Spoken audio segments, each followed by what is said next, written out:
back to my YouTube channel. මෙතෙන්ට දාගන්නවා කසුන් කියලා ආයෙත් මේ කපටිම කෙනාගේ නම මෙතෙන්ට දාගන්න. මට කැමති කෙල්ල කෙනා දාගන්න. හැබැයි මෙයා හරි පෙරේතයි. චොක්ලට් වලට සල්ලි වලට ගොඩාක් පෙරේත කෙනෙක් කියනවාට මෙයා හරි හොඳයි. අද කාලේ ඉන්න මේ නංගිලස් එක බලද්දි මෙයා ඇත්තට ගොඩක් හොඳයි. බලන්න එක තේරෙයි. එක්කෙනෙක්ට රෝක් කරලා බැරි වුණාට පස්සේ අනිත් කෙනාට කියනවා එයාගේ උඹ රෝක් කරලා බලවන් කියලා. හරි දෙන්නට වන්. ගතික කියනවා එයාට ඉතින් ඕනේ නැහැ. එයා කියනවා අයියෝ ඉතින් දැන් සංකල්පයක් කියලා තියෙන මොකද්ද? ඉතින් යන අය අතින් අල්ලලා නවත්තන්නට බෑ කියලා. මේ වීඩියෝ එකේ එහෙම මේ උගන්වන දෙයක්වත් එහෙම දෙයක් නෙවෙයි තියෙන්නේ. ඒ වුණාට මේක මම පාඩම් කරද්දී දැනුත් මම පාඩම් කරද්දී සමහර වෙලාවට බෝරින් හිතෙන වෙලාවල් තියෙනවානේ. අන්න ඒ වෙලාවට මම පාඩම් කරන පොඩි දෙයක් තමයි මම අද ඔයාලත් එක්ක ෂෙයා කරගන්න යන්නේ. ඒ කියන්නේ දැන් සාමාන්‍යයෙන් බයෝ වලට එහෙම මම ගොඩාක් මේක පාවිච්චි කරා. ඒ කියන්නේ බයෝ එස්සේ එහෙම ලියද්දී අපිට ගොඩාක් කරුණු මතක තියාගන්න තියෙනවානේ. එතකොට මම කරන්නේ මේ ඒ අදාළ කොටස ඉගෙනගෙන ඒකෙන් මේ මගේ ෂෝට් නෝට් වල මේ මම රූප අඳිනවා කියන්නේ දැන් අපිට තිබුණා කැල්වින් චක්‍රය කියලා. ඒකට මම කරන්නේ ඒ කැල්වින් චක්‍රයට අදාළ ඉරක් hina වෙවි එනවා. ඊට පස්සේ ග්ලූකෝස් අණුවක් ඉන්නවා hina වෙවි. අර ඒ විදිහට මම මේ highlight වලින් ඊතල දාලා වටේට ලස්සනට මේ චිත්‍රයක් අඳිනවා මේ කියන්නේ මේ පාට කරලා එහෙම නෙමෙයි. අර මට තේරුම් ගන්න පුළුවන් විදිහට මම ලස්සනට ඒක හදනවා. එතකොට මේ ඒක ඇත්තටම ඒක ඉගෙනගෙන නැති එහෙම දන්නේ නැති කෙනෙකුට ඉගෙනගෙන තියෙන කෙනෙකුට උනත් ඒක එකපාරෙන් බැලුවාම තේරෙන්නේ නැහැ. ඒකේ තේරෙන්නේ ඉතින් මට විතරයි. මම අර මගේ ඔළුවේ තියෙන එක තමයි මම ඒක මේ චිත්‍රයක් විදියට නිකන් ඒක මේ අඳිනවා. එතකොට ඒක මට හොඳට මතක හිටිනවා. ඉතින් ඒක නිකන් අර බෝරින් වෙලාවටත් ඒක වලදී ටක් ගාලා මතක හිටිනවා. වෙන කවුරු හරි ඉතින් ඒක බැලුවොත් ඉතින් මේ මොකද මේ ඉරක් hina වෙවි ඉන්නවා මේ පිස්සුද මේ කියලා හිතයි. ඉතින් ඒ වගේ මම තව පොඩි මේ දැන් ෆිසික්ස් ගණන් හදද්දී ෆිසික්ස් වල විශේෂයෙන්ම එක ගානක් දෙකක් හදාගෙන යද්දී තුන්වෙනි ගාන විතරයි දැන් වැරදි තමයි යන්නේ. එතකොට මේ ගණන් හදන එක එපා වෙනවා. ඒකට ඒක තමල ගහලා විසික් කරන්න තමයි හිතෙන්නේ. අන්න ඒ වෙලාවට මම කරන්නේ පොඩ්ඩක් ඒක නවත්තලා මම ඒ අදාළ තියරියෙන් මම වෙනම ඒකට ගැලපෙන විදිහට වෙනම මම මේ යම් මනෝකාරයක් ගහලා නිකන් පොඩි ආතල් එකක් වගේ ගන්නවා. ඒ කියන්නේ ඒක ගොම් වැඩක් කියලා මං හිතන්නේ. ඇත්තට මේක මට මේ මාර වැදගත් වුණා. ඊට පස්සේ ආයෙත් මට ට්‍රැක් එකට ඇවිල්ලා ආයෙත් ඒ වැඩේ කරගෙන යන්න පුළුවන් වුණා. ඒ වගේ දෙකක් මම මේ අද ඔයාලට මම හදාගත්තේ. ඒවයි මේවා කතන්දර. මේවා ඇත්ත නෙමෙයි. ඇත්ත කියන්නේ මේ තියරිය ඇත්ත. නමුත් මම ගොතාගත්ත කතන්දර. Hi guys, welcome back to my YouTube channel. මෙතෙන්ට දාගන්නවා කසුන් කියලා ආයෙත් මේ කපටිම කෙනාගේ නම මෙතෙන්ට දාගන්න. මට කැමති කෙල්ල කෙනා දාගන්න. හැබැයි මෙයා හරි පෙරේතයි. චොක්ලට් වලට සල්ලි වලට ගොඩාක් පෙරේත කෙනෙක් කියනවාට මෙයා හරි හොඳයි. අද කාලේ ඉන්න මේ නංගිලස් එක බලද්දි මෙයා ඇත්තට ගොඩක් හොඳයි. බලන්න එක තේරෙයි. එක්කෙනෙක්ට රෝක් කරලා බැරි වුණාට පස්සේ අනිත් කෙනාට කියනවා එයාගේ උඹ රෝක් කරලා බලවන් කියලා. හරි දෙන්නට වන්. ගතික කියනවා එයාට ඉතින් ඕනේ නැහැ. එයා කියනවා අයියෝ ඉතින් දැන් සංකල්පයක් කියලා තියෙන මොකද්ද? ඉතින් යන අය අතින් අල්ලලා නවත්තන්නට බෑ කියලා. මේ වීඩියෝ එකේ එහෙම මේ උගන්වන දෙයක්වත් එහෙම දෙයක් නෙවෙයි තියෙන්නේ. ඒ වුණාට මේක මම පාඩම් කරද්දී දැනුත් මම පාඩම් කරද්දී සමහර වෙලාවට බෝරින් හිතෙන වෙලාවල් තියෙනවානේ. අන්න ඒ වෙලාවට මම පාඩම් කරන පොඩි දෙයක් තමයි මම අද ඔයාලත් එක්ක ෂෙයා කරගන්න යන්නේ. ඒ කියන්නේ දැන් සාමාන්‍යයෙන් බයෝ වලට එහෙම මම ගොඩාක් මේක පාවිච්චි කරා. ඒ කියන්නේ බයෝ එස්සේ එහෙම ලියද්දී අපිට ගොඩාක් කරුණු මතක තියාගන්න තියෙනවානේ. එතකොට මම කරන්නේ මේ ඒ අදාළ කොටස ඉගෙනගෙන ඒකෙන් මේ මගේ ෂෝට් නෝට් වල මේ මම රූප අඳිනවා කියන්නේ දැන් අපිට තිබුණා කැල්වින් චක්‍රය කියලා. ඒකට මම කරන්නේ ඒ කැල්වින් චක්‍රයට අදාළ ඉරක් hina වෙවි එනවා. ඊට පස්සේ ග්ලූකෝස් අණුවක් ඉන්නවා hina වෙවි. අර ඒ විදිහට මම මේ highlight වලින් ඊතල දාලා වටේට ලස්සනට මේ චිත්‍රයක් අඳිනවා මේ කියන්නේ මේ පාට කරලා එහෙම නෙමෙයි. අර මට තේරුම් ගන්න පුළුවන් විදිහට මම ලස්සනට ඒක හදනවා. එතකොට මේ ඒක ඇත්තටම ඒක ඉගෙනගෙන නැති එහෙම දන්නේ නැති කෙනෙකුට ඉගෙනගෙන තියෙන කෙනෙකුට උනත් ඒක එකපාරෙන් බැලුවාම තේරෙන්නේ නැහැ. ඒකේ තේරෙන්නේ ඉතින් මට විතරයි. මම අර මගේ ඔළුවේ තියෙන එක තමයි මම ඒක මේ චිත්‍රයක් විදියට නිකන් ඒක මේ අඳිනවා. එතකොට ඒක මට හොඳට මතක හිටිනවා. ඉතින් ඒක නිකන් අර බෝරින් වෙලාවටත් ඒක වලදී ටක් ගාලා මතක හිටිනවා. වෙන කවුරු හරි ඉතින් ඒක බලුවත් ඉතින් මේ මොකද මේ ඉරක් කිනාවේ ඉන්නවා මේ පිස්සුද මේ කියලා හිතයි. ඉතින් ඒ වගේ මම තව පොඩි මේ ෆිසික්ස් ගණන් හදා යද්දී ගණන් හදද්දී ෆිසික්ස් වල විශේෂයෙන්ම එක ගණනක් දෙකක් හදාගෙන යද්දී තුන්වෙනි ගණන විතර දැන් වැරදි තමයි යන්නේ. එතකොට මේ ගණන් හදන එක එපා වෙනවා. ඒක තමල ගහලා විසික් කරන්න තමයි හිතෙන්නේ. අන්න ඒ වෙලාවට මම කරන්නේ පොඩ්ඩක් ඒක නවත්තලා මම මේ අදාළ තියරිය මම වෙනම ඒකට ගැලපෙන විදිහට වෙනම මම මේ යම් මනෝකාරයක් ගහලා නිකන් පොඩි ආතල් එකක් වගේ ගන්නවා. ඒ කියන්නේ ඒක ගොම් වැඩක් කියලා මං හිතන්නේ. ඇත්තට මේක මට මේ මාර වැදගත් වුණා. ඊට පස්සේ ආයෙත් මට ආයෙත් ට්‍රැක් එකට ඇවිල්ලා ආයෙත් ඒ වැඩේ කරගෙන යන්න පුළුවන් වුණා. ඒ වගේ දෙකක් මම මේ අද ඔයාලට මම හදාගත්තේ වෙයි මේව කතන්දර. මේව ඇත්ත නෙමෙයි. ඇත්ත කියන්නේ මේ තියරිය ඇත්ත. නමුත් මම ගොතාගත්ත කතන්දර. හරි. එතකොට මේ දැන් මේක තමයි මේ මං ඇඳගත්ත චිත්‍රේ. මෙතන ඉන්නේ මෙයාට මම කියන්නේ මේ කසුන් අයියා කියලා. ඔයාට කැමති කෙනෙක්ගේ නමක් මෙතෙන්ට දාගන්න පුළුවන්. ඒක ප්‍රශ්නයක් නෑ. හැබැයි මෙයා හරි කපටි. හරිද? එතකොට මේ ඉන්න කපටිම කෙනාගේ නම තමයි මෙතෙන්ට දාගන්න ඕන. ඒ නිසා මං දන්නේ කසුන් අයියා ගැන. මම මේ නිකම් මට ආව නමක් කියන්නේ මං එතෙන්ට දාගන්නවා කසුන් කියලා. ඒකට ඔයාට ඔයාගේ ලිස්ට් එකේ ඉන්න මේ කපටිම කෙනාගේ නම මෙතෙන්ට දාගන්න. හරිද? ඒක මට ප්‍රශ්නයක් නෑ. ඊට පස්සේ දැන් මෙතන ඉන්නවනේ මෙයාගේ නම ගත්තාම මෙයාට අපි කියන්නේ මේ අල්මාරි නංගි කියලා. හරිද? ඔයාලට කැමති කෙල්ලෙක්ගේ නමක් දාගන්න. හැබැයි මෙයා හරි පෙරේතයි. චොක්ලට් වලට සල්ලි වලට ගොඩාක් පෙරේත කෙනෙක්. ඒ වුණාට මෙයා හරි හොඳයි. අද කාලේ ඉන්න මේ නංගිලත් එක්ක බලද්දි මෙයා ඇත්තටම ගොඩක් හොඳයි. ඔයාලට ඒක තේරෙයි. හරිද? එතකොට මෙයා තමයි මේ කසුන් අයියා. මෙයා ඉන්නවා අල්මාරි නංගි. එතකොට මෙයාලට ඉතින් ඔයාලට කැමරා තමයි ස්ථතික අයියා. මෙයා ඉන්නේ මේ සීමාකාරී අයියා. මෙයා ඉන්නවා ගතික අයියා. ස්ථතික සීමාකාරී ගතික. හරිද? දැන් ඔය ටික තමයි ඉන්නේ අපේ ස්ටෝරියේ. දැන් මෙතනදී වෙන්නේ මොකක්ද? මෙතනදී වෙන්නේ දැන් මුලින්ම දැන් මේක මේ පොළවේ තමයි මේ තුන් දෙනා ඉන්නේ. එතකොට මේ අල්මාරි නංගි ඉන්නවා. මේ කසුන් අයියට ඕනේ දැන් අල්මාරි නංගිත් එක්ක මෙතනින් පැනලා යන්න තමයි ඕනේ. කසුන් අයියට ඕනේ අල්මාරි නංගි එක්කගෙන මෙතනින් පැනලා යන්න. හරිද? අන්න ඒ නිසා කසුන් අයියා මුලින්ම කියනවා අල්මාරි නංගිට මම ඔයාට රුපියල් 10 චොක්ලට් එකක් දෙන්නම්. ඔයා එනවද මාත් එක්ක කියලා. දැන් රුපියල් 10 කියන එක අපි හිතනවා මෙතනදී නිව්ටන් 10යි කියලා. එහෙමනේ ඉතින් මං කියවනේ දැන් සුරංගනා කතා ගත්තාම සුරංගනා කතාවල භාගයට භාගයක් බොරුනේ තියෙන්නේ නේද? ඒ වගේ තමයි මේකෙත් දැන් රුපියල් 10 කියන එක අපි හිතනවා නිව්ටන් 10යි කියලා. ඊට පස්සේ දැන් මෙතනදී වෙන්නේ දැන් මෙයා රුපියල් 10 චොක්ලට් එකක් දෙනවා. ඔයා එනවද මාත් එක්ක කියලා අහනවා.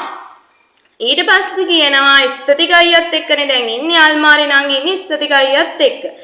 ස්ථතික අයියා කියනවා මොකද ස්ථතික අයියා කියන්නේ? ස්ථතික අයියා කියනවා ඔයා යන්න එපා. මම ඔයාට දෙන්නම් රුපියල් 10 චොක්ලට් එකක් කියලා.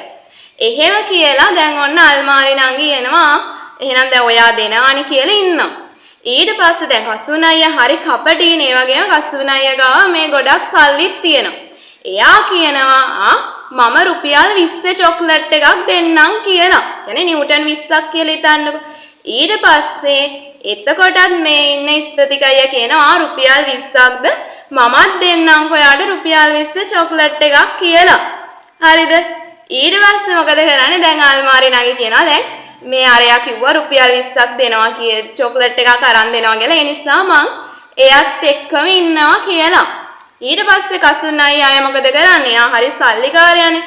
එයා කියනවා මම දෙන්න රුපියල් 30 චොක්ලට් එකක් කියලා. ඊට පස්සේ මොකද කරන්නේ දැන්?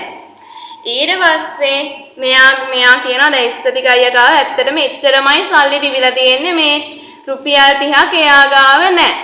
එයාට ගාව තිබ්බේ රුපියල් 20යි. ඊට පස්සේ කියනවා දැන් කරන්න දෙයක් නැහැ නේ කසුන් අයියා දෙන්නම් කිව්වනේ. ඊට පස්සේ මේ ස්තුතිකයාගේ යාළුවා තමයි සීමාකාරී. එයාට කියනවා මොකද එයාට කියන්නේ මේ හරියන්නේ නැහැ වැඩේ. දැන් කසුන් මේ ගන්න තමයි හදන්නේ. මං ගාව නැහැ සල්ලි.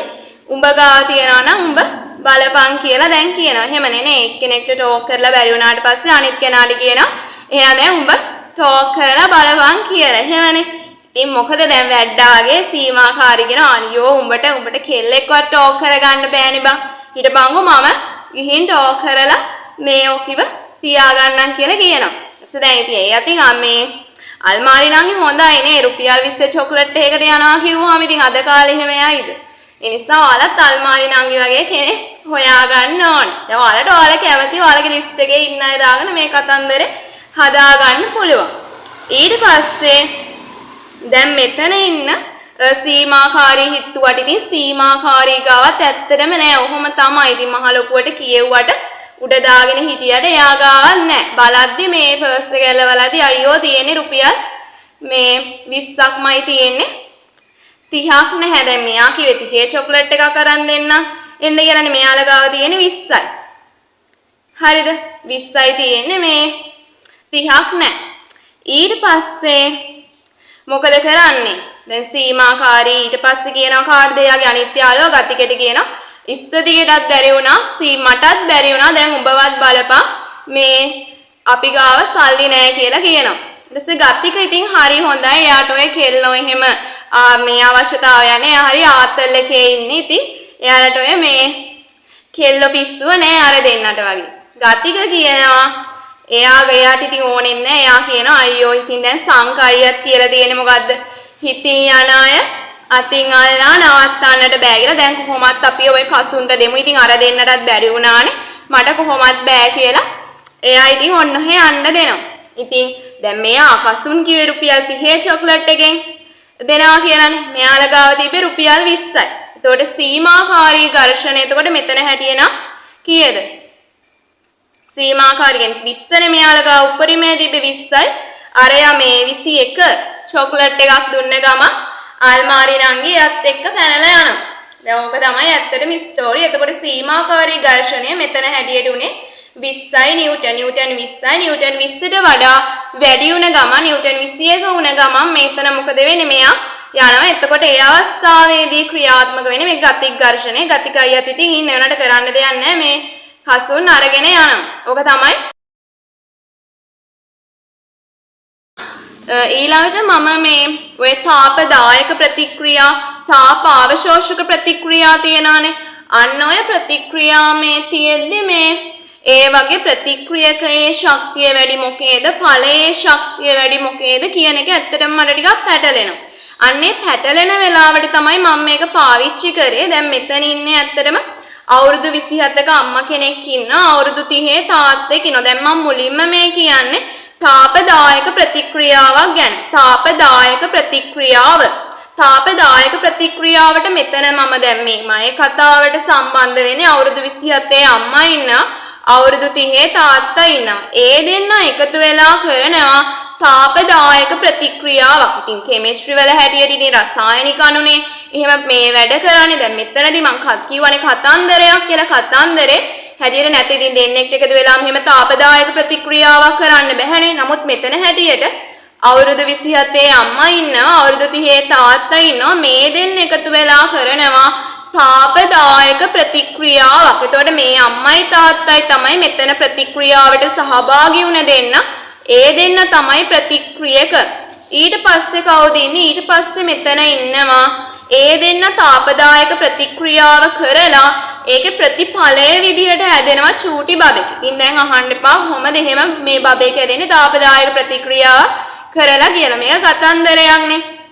එතකොට දැන් අවුරුදු 27යි අවුරුදු 30යි කියන්නේ මොකද්ද?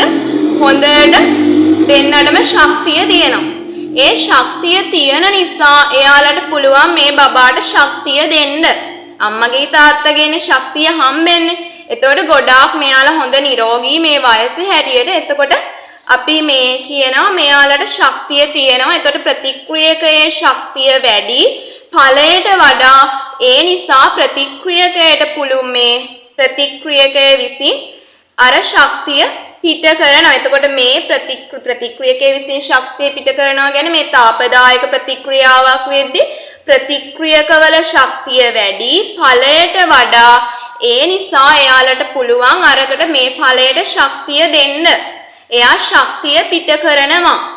එතකොට මොකද්ද තාපදායක ප්‍රතික්‍රියාවකදී වෙන්නේ? තාපදායක ප්‍රතික්‍රියාවකදී යා තාපය මෙතන ශක්තිය විදියට යන්නේ තාපය. තාපය පිට කරනවා. තාපය පිට කරන නිසා අපි ඒකට කියනවා තාපදායක ප්‍රතික්‍රියාවක් කියලා. හරිද? තාපදායක ප්‍රතික්‍රියාවක් කියලා අපි ඒක හඳුන්වනවා. එතකොට තාපදායක ප්‍රතික්‍රියාවකදී ප්‍රතික්‍රියකවල ශක්තිය වැඩි. ප්‍රතික්‍රියකවල ශක්තිය වැඩි නිසා තමයි එයා මේ ශක්තිය පිට කරන්නේ. ඊට පස්සේ තියෙනවා දැන් මෙතනදී කියන්නේ තාප අවශෝෂක ප්‍රතික්‍රියාවක් ගැන. එතකොට ඉන්නේ අවුරුදු 15 අම්මා ඉන්නවා අවුරුදු 18 තාත්තෙක් ඉන්නවා. එතකොට දැන් ඒ දෙන්න එකතු වෙලා කරනවා තාප අවශෝෂක ප්‍රතික්‍රියාවක්. තාප අවශෝෂක ප්‍රතික්‍රියාවක් කරලා ඒකේ ඵලය හැටියට දෙනවා චූටි බබෙක්. එතකොට දැන් අවුරුදු 15යි අවුරුදු 18යි කියන්නේ ඇත්තටම චූටි වයසක්නේ. එතකොට ඇත්තටම යාලට ශක්තිය මදි. මේ චූටි බබා කියන මෙයානේ ඵලය මේ ඵලය හදන්න මෙන්න මේ ප්‍රතික්‍රියක වලට මොකද වෙන්නේ? ශක්තිය මදි. ඒ නිසා ශක්තිය මදි නම් අපි මොකද කරන්න ඕනේ? පිටින් ශක්තිය ගන්න ඕනේ. එතකොට හොඳට කෑම කන්න ඕනේ. මෙතන හැටියට නේද? දැන් රසායනික අණු වලට අපිට කවන්න බෑනේ. එතනදී නම් තාපයේ විදියට තාපය අවශෝෂණය කරනවා. තාපය අවශෝෂණය කරන නිසා අපි ඒකට කියනවා තාප අවශෝෂක ප්‍රතික්‍රියාවක් කියලා.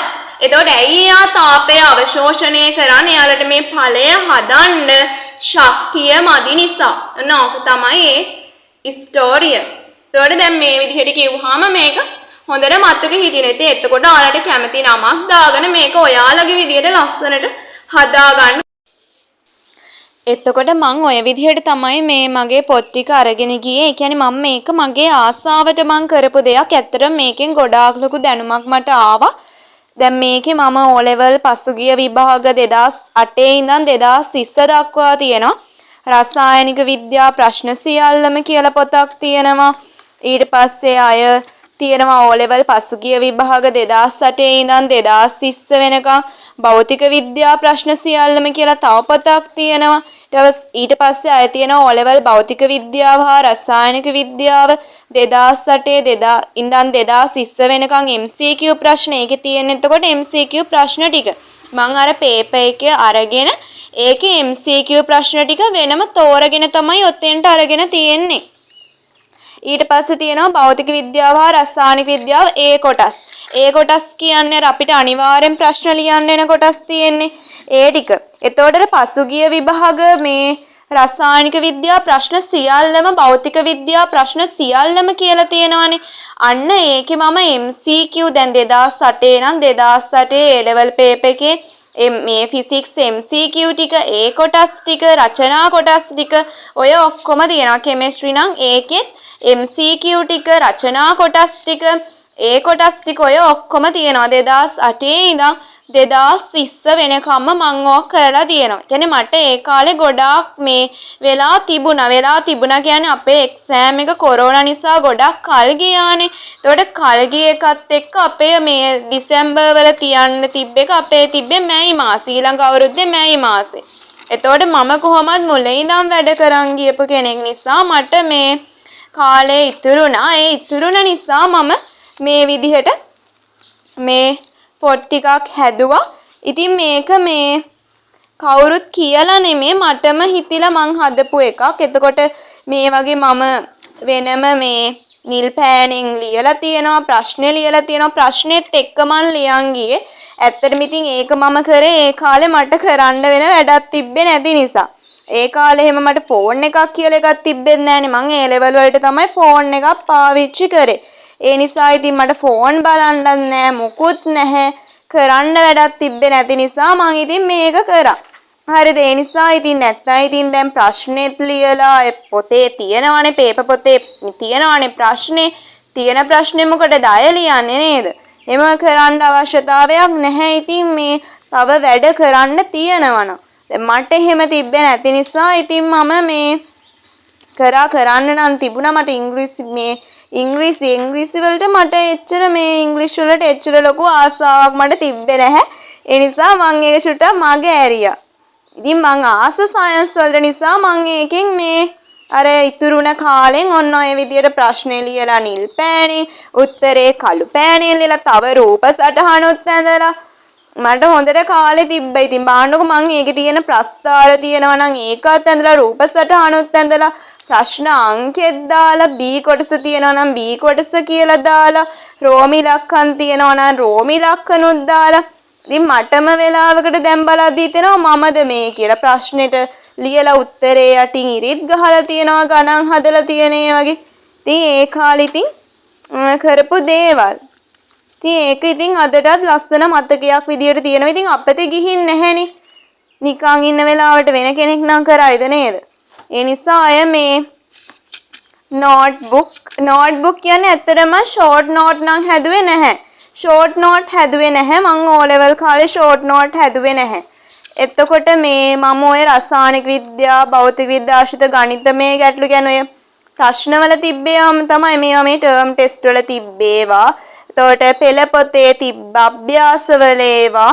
එතකොට අය මම ක්ලාස් ගියානේ ක්ලාස් වල තිබ්බ ගණන් ඒ ගණන් ඉතින් මං කොහොම හරි හදන්න තමයි try කරේ. බැරි හරි කොහොම හරි මට ඒක පුළුවන් කරගන්න ලොකු වමනාවක් තිබ්බා. මම මේ නෝට්බුක් එකේ ලියලා තියෙනවා මේ අදාළ සූත්‍රات ඔක්කොම ලේසියිනේ. එතකොට ටක් ගාලා ඕන වෙද්දි අරන් බලන්න පුළුවන්. නැත්නම් ඉතින් පොත් පෙරලා බලද්දි කරදරයිනේ. අන්න ඒ නිසා තමයි මම ඒවත් ලියලා තියෙන්නේ. එතකොට මේ රසායනික විද්‍යාව ආශ්‍රිත තියෙන විශේෂිත කරුණු කියලා තියෙනවා. ඒව එහෙම අවශ්‍යතාවයක් නැහැ. ඉතින් ඇත්තටම ඉතින් මට ඉතින් අර තිබ්බ ලොකු ආසාවත් එක්ක ඉතින් මං ඒව ඉගෙන ගන්න ඒවට මට ලොකු ආසාවක් තිබ්බා. ඒ නිසා ඉතින් මං ඒ විදිහට කරා. මං කියන්නේ මං කරපු හැම දෙයක්ම ඔයාලට කරන්න කියලා. මං කරපු ටික තමයි